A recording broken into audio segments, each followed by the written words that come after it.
how do you deal with hecklers? How do you deal with people who are intimidated by the magic in such a way that they want to undercut your show? Well, rule number one is, first, don't perform for people if you know they don't enjoy magic. Don't push it. I know your friends are probably sick of you, or your mom's sick of you, and you want to do another trick, and you got to wait for the moment is right, or all you're going to get is bad vibes. So that's rule number one, is, you know, if your friends are sick of your tricks already, you got to find other people. Very important for your growth and for your ego and all that. Rule number two, don't create hecklers. Too many performers don't realize that they actually create hecklers. Now, I'm lucky. I don't get heckled much at all. I have very little negative vibes come towards me, and it's for a bunch of reasons. First, I come across as really confident. And because I'm confident, because I seem kind of bulletproof, people don't even bother. But the second big thing is when I'm performing for people, I keep it humble. I'm always making fun of myself, making fun of the magic, making a little joke here, saying this is no big down there. So I'm downplaying everything, myself and the magic. And so people don't feel like, oh, I got to take this guy down a notch or two.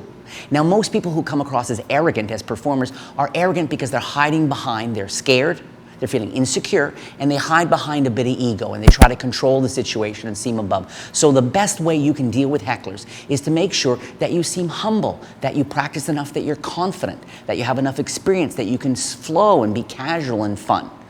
Having said all that, you'll still get a heckler every now and then, and the best advice I can give you is something from a very old movie, Patrick Swayze, in an old movie called Roadhouse, and he's a bouncer, and he was training other bouncers, and he said the key to being a bouncer is to be nice. Be nice until it's time not to be nice.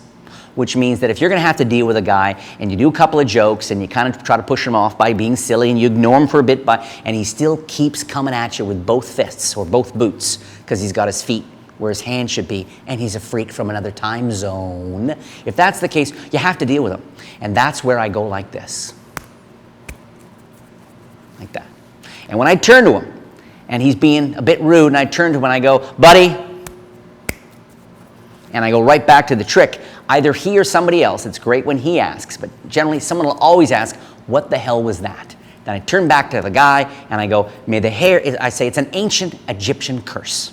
And it means may the hairs surrounding your anus become mysteriously woven together. Generally at that point, he's silent for the rest of the night.